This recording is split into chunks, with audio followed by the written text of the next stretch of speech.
Olá, bom dia a todos, eu sou a professora Bellatrix, bem-vindos ao meu canal, esse é o Historiarte e hoje é o primeiro vídeo efetivado deste canal e hoje eu gostaria de falar sobre a teoria do Big Bang.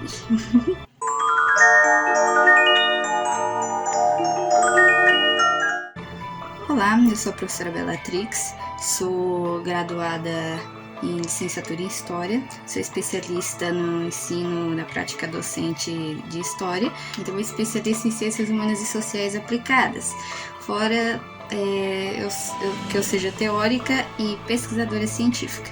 Bom, eu queria falar sobre isso, né? Foi um tema que foi sugerido e eu gostaria de falar em ordem cronológica, né?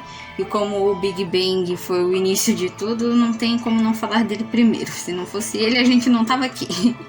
Antes de mais nada, a gente precisa compreender o que veio, né, a ser essa explosão, né? Todo mundo geralmente subestima muito essa teoria. Só que assim, a gente precisa evidenciar uma coisa aqui, né?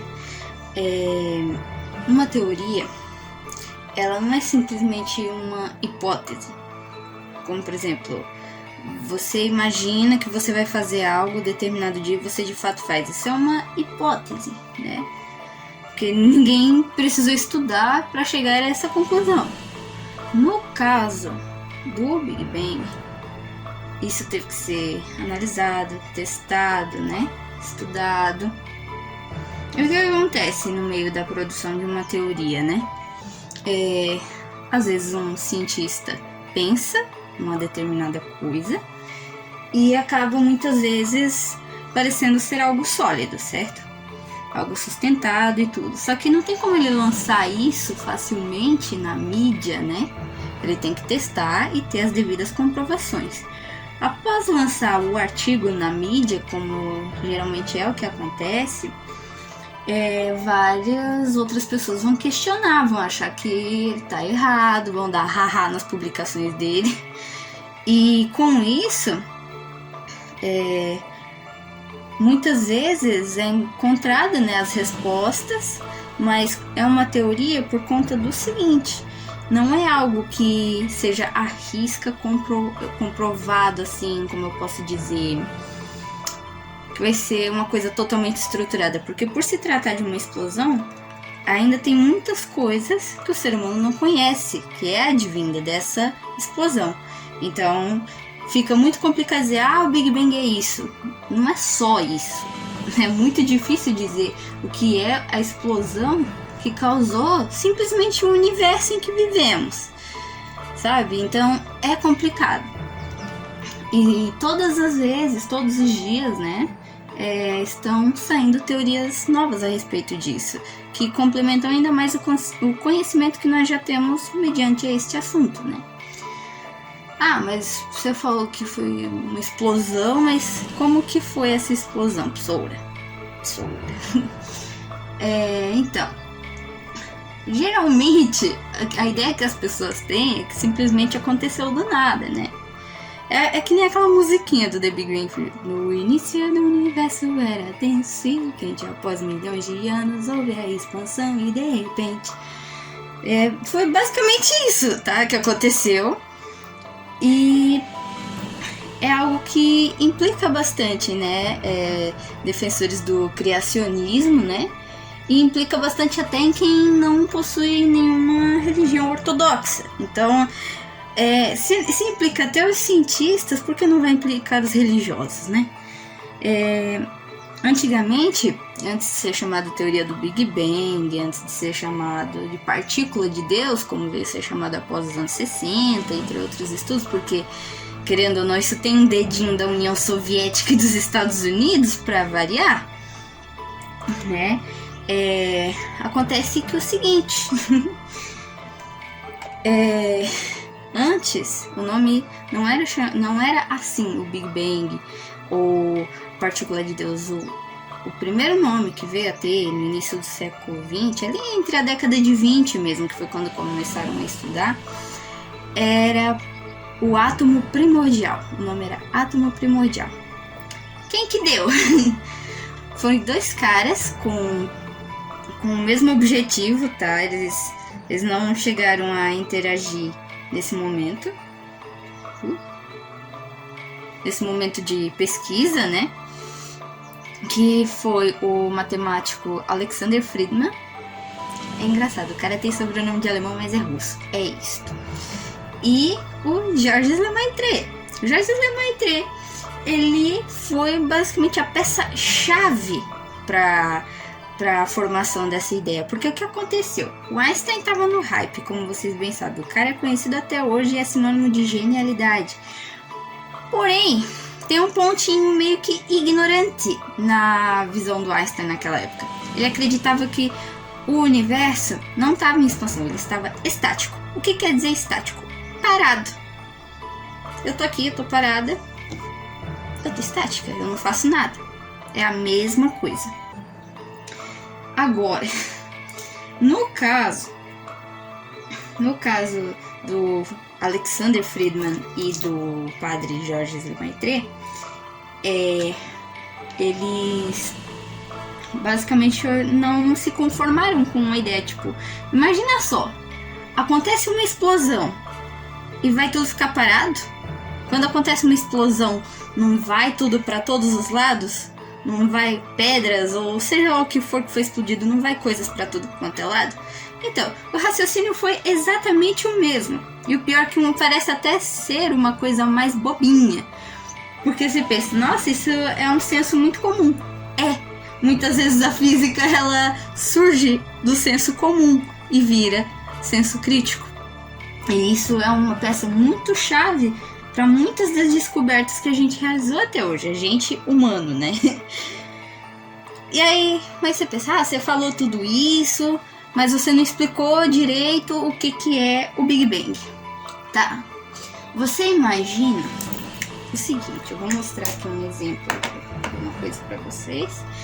Não é tão equivalente à questão do tamanho, né? Mas acredito que a medição vai ser o suficiente para entender. Imagine a ponta deste pincel. Deixa eu ver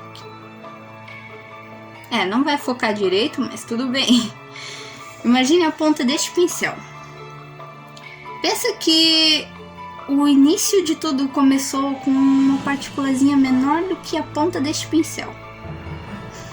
É surreal, né? Porque você pensa, nossa, eu sou maior do que isso. Não. Não, você não é maior do que isso. É uma coisa complicada, porque assim, antes era uma mega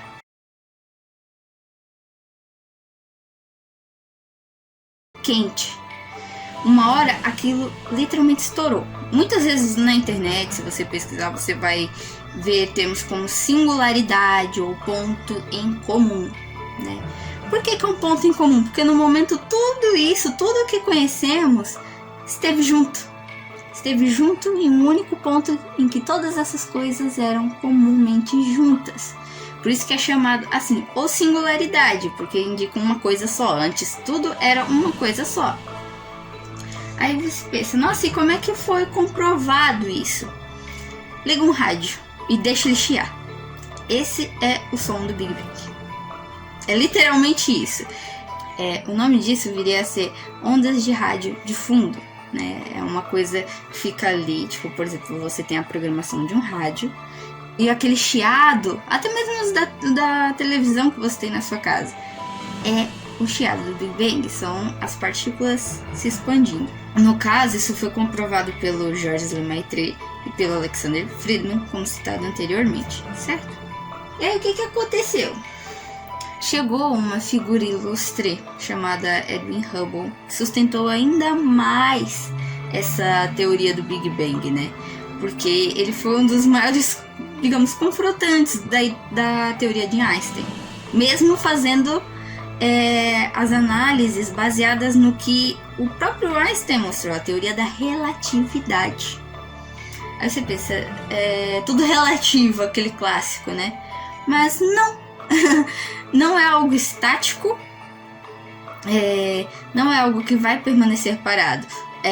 Aquela concepção de que o universo é infinito surgiu exatamente neste ponto.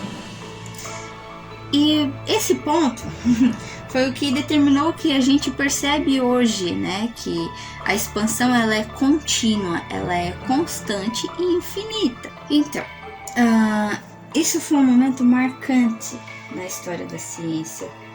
E com isso, o que aconteceu? Em 1990, né, que estava ali o fim da União Soviética, aquele clima, né, de corrida espacial, foi feito um telescópio espacial, um ônibus espacial, né, com o nome dele, em homenagem, né? E não poderia ser menos justo, porque ele realmente conseguiu comprovar que Einstein estava errado, ele com os outros dois rapazes. Só que o que aconteceu? O Edwin Hubble, ele viveu um pouco mais de tempo. Agora eu acabei de lembrar aqui. O Alexander ele morreu em 1925. E o George Lemaitre ele morreu em 1966. No mesmo ano que o Walt Disney morreu. Se eu não me engano, foi essa época. Pois bem, em homenagem, né, ao Edwin Hubble, né, que sustentou ainda mais essa teoria de que o universo estava em expansão, né, a NASA criou, né, o ônibus espacial com o nome dele.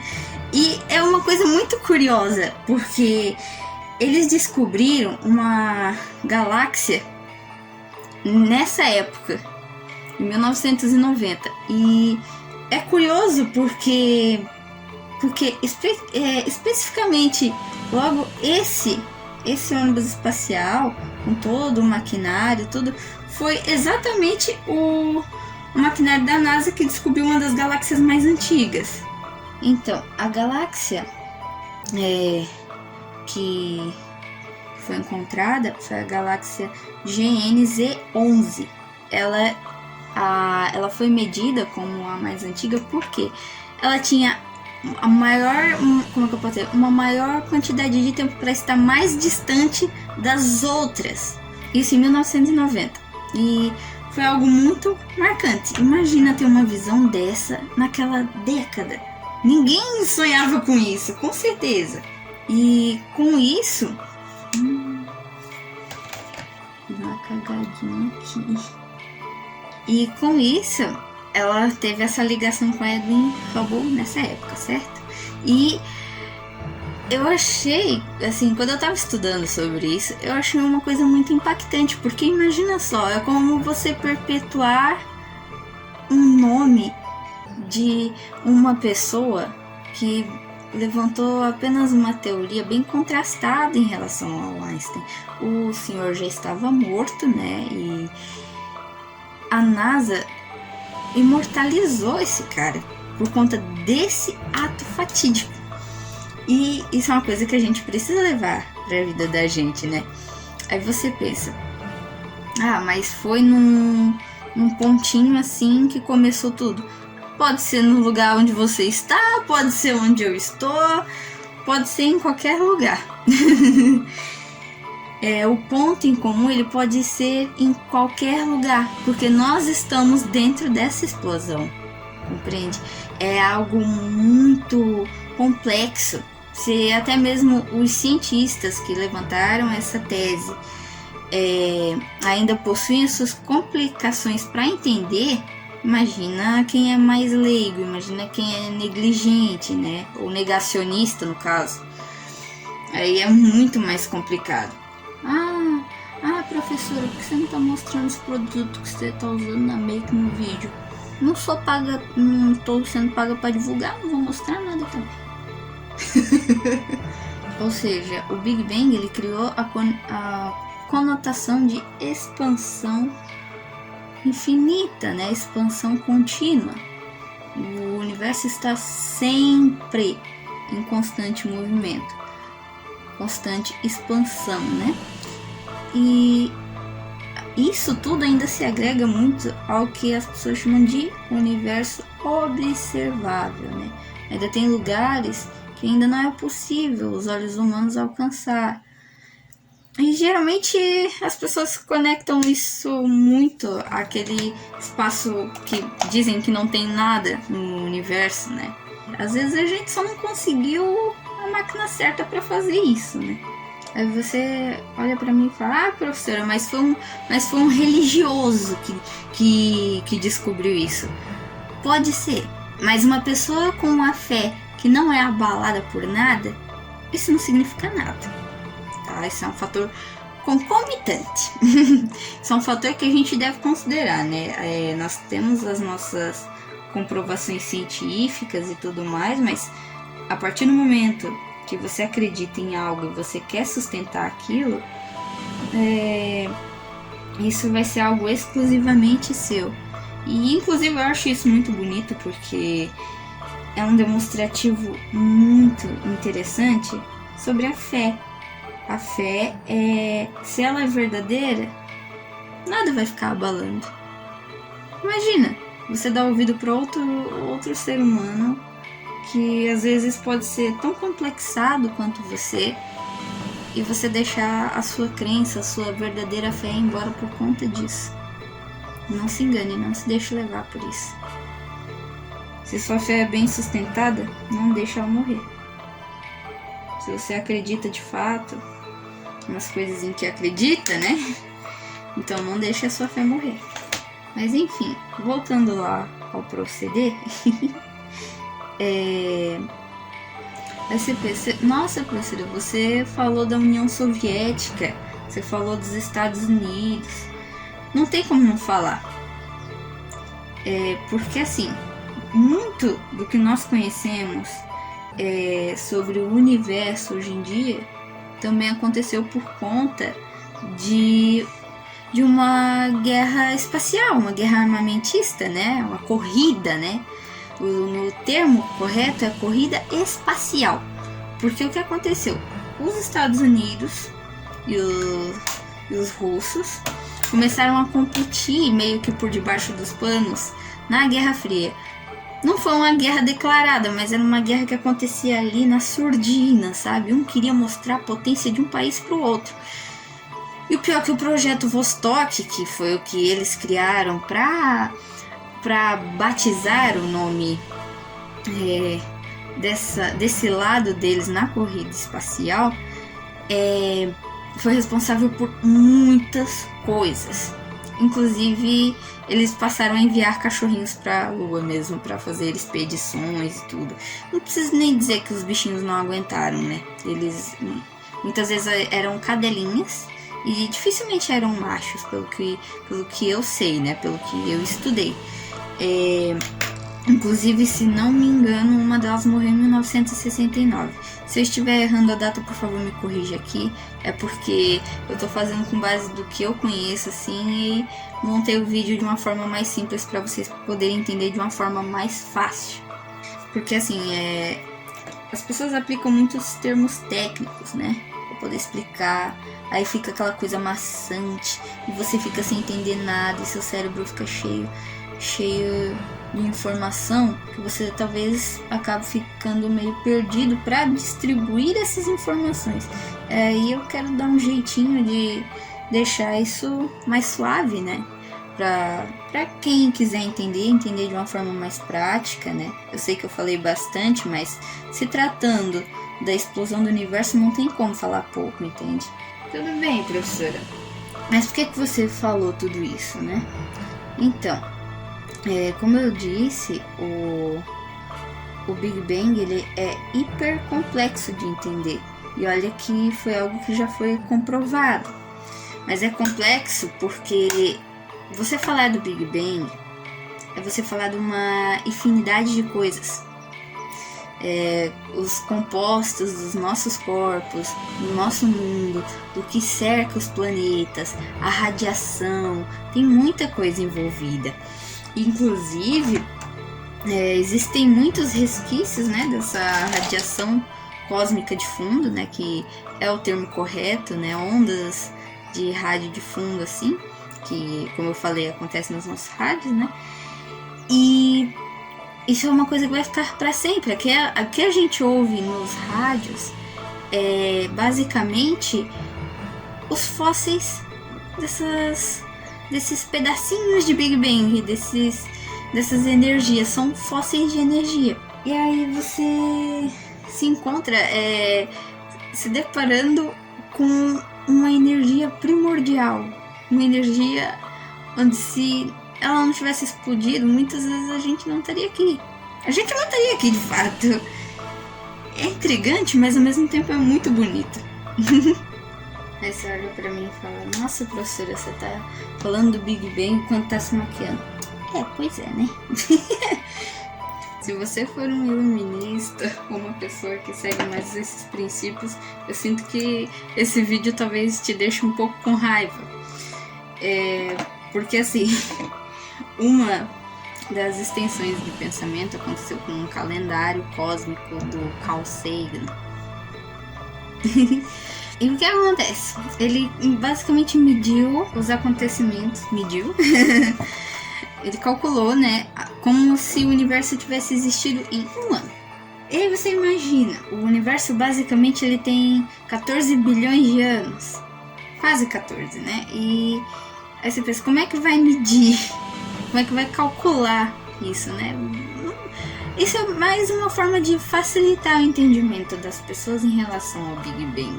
Imagina só, a expansão dele basicamente aconteceria no dia 1º de janeiro desse ano, não importa qual ano seja, tá? É só um calendário básico. Em torno do dia 15 de março, mais ou menos, seria a divisão de partículas, moléculas e tudo mais, né? Os átomos, né? A expansão dos átomos, as primeiras constituições, né? Do hidrogênio, de gás hélio, enfim. São coisas que vão ser quentes, não tem jeito. Aí, os planetas, eles viriam surgir em torno do mês de setembro, né? Dia 15 de setembro, mais ou menos. E vai ter todo aquele esquema, né? Água, partículas, junções, rochas, essas coisas todas. O ser humano ele só veio chegar no finzinho de dezembro. Iluministas de plantão, por favor, não sintam raiva de mim. Eu só tô falando do calendário do Carl Sagan. Resumindo, né? A grosso modo, o Big Bang ele foi uma explosão, como vocês bem sabem, né? Só que não tem como falar do Big Bang falando de uma coisa só, simplesmente. Porque muitas coisas aconteceram em decorrência dessa explosão. Então não tem como eu simplesmente fazer um vídeo pensando em resumir o Big Bang, tipo falar: é só isso, o Big Bang é só isso. É impossível. É impossível.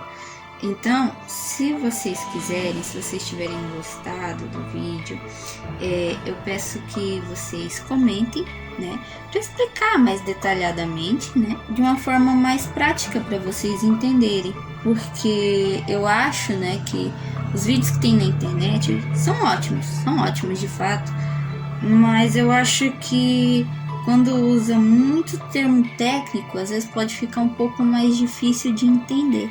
Para isso ficar mais fácil, né, de ser transmitido, passado, né, esse conhecimento à frente, eu gostaria, sim, de falar de uma forma mais detalhada, mais precisa, né. Claro que, ainda assim, não terão informações à risca de como funciona, porque tem muito cientista que ainda está desenvolvendo essa teoria, também está trabalhando mais sobre ela, e então eu vou fazer o possível para que o conteúdo seja o mais completo possível. E se vocês quiserem também posso estar trazendo mais à tona, né? Cada descoberta, que ficar sabendo, que eu examinar também a fonte da notícia, né? E aí eu posso fazer os vídeos se vocês quiserem. Bom, o vídeo seria esse. Eu fico muito feliz de estar fazendo ele, começando um canal novo, mais estruturado. Ficarei feliz se você se inscrever e compartilhar com seus amigos. Se você também comentar, também aceitarei críticas e sugestões de vídeos. Como eu estou seguindo em ordem cronológica, eu vou buscar manter, né, pelo menos por algum tempo, né, porque Eu acho que fica mais coerente, né, mais ajustado para explicar sobre história e ciências aqui nesse canal. Então, se você gostou, eu peço que compartilhe o vídeo, comente, dê o like clássico e se você quiser, por favor, sugira novos temas para eu estar trazendo aqui pro canal. É um canal iniciante, então qualquer sugestão será muito bem-vinda. E até se der andamento também vai ser, com certeza. Então, por enquanto é isso, galera. Passem bem, tenham bons dias. E é isso, gente. Fiquem com o lookzinho que eu terminei de montar. E é isso. Aqui é a professora Bellatrix e tchau, tchau!